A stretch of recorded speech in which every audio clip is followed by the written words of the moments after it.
Bu qiz kim ekan o'yladi chol. Qayerdan kelib qoldi? Qayerlarda yashaydi?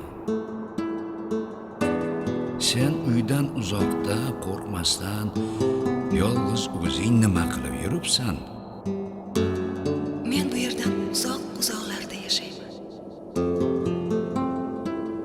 Qumlar orasida katta suv bor. Bu yerda quyosh har kuni chuqur dengizga cho'mib uyquga ketadi. Nahotki qumlar orasida hali ham suv qolgan bo'lsa, men seni esladim. Juda ko'p yillar oldin, men hali o'spirin bo'lgan vaqtimda sen bu yerga kelgan eding. Ko'rib turibsan, men endi keksayib kuchdan qoldim. Sen narvon qurib berishni va'da qilgan eding. Bu narvon bilan osmonning eng yuksak nuqtasiga chiqib, biz yorqin Men narvon qurdim. Tunu kun tinim bilmay ishladim. Lekin mehnatim zoya ketdi. Osmon juda uzoqda ekan. Umrim o'tib ketdi. Yulduzlarga yeta olmadim. Sen umidingni yo'qotib, orzu qilmay qo'yding. Nega kimdir o'ylagan hamma narsaga yetishadi, boshqalarning esa orzulari puchga chiqadi. Sen umidingni yo'qotib, orzu qilmay qo'yding.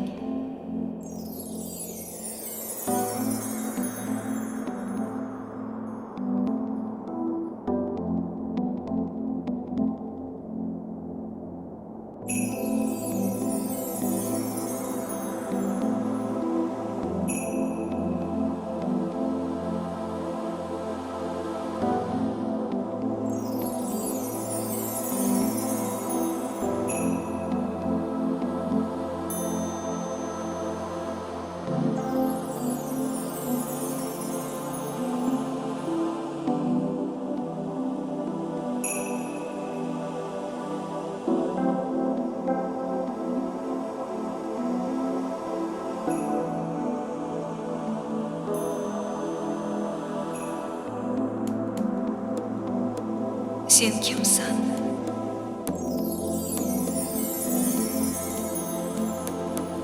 Men qush odamman. Qush. Odam ham qush bo'lishi mumkinmi? Nahotki odamlar qushlardek ucha olsa? Agar buni juda istasalar,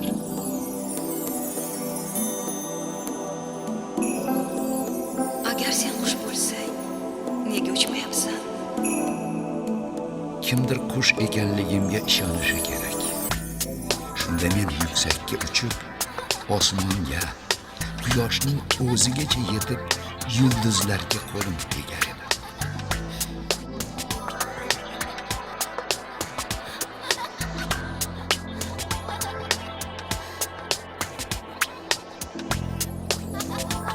Men qush odamman, qush odamman.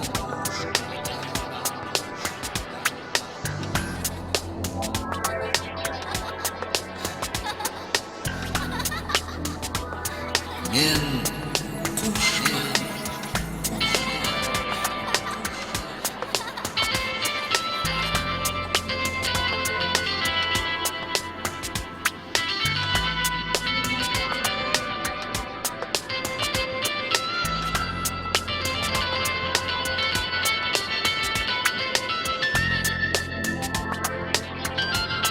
Faqat qushlarga uchish mumkindir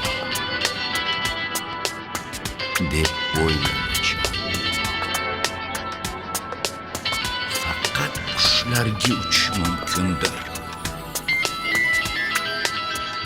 odamlarga emas. Va bu dahshatli xayol bilan ruhlanib, chol osmonda parvoz qilayotgan odamga o'q uzdi.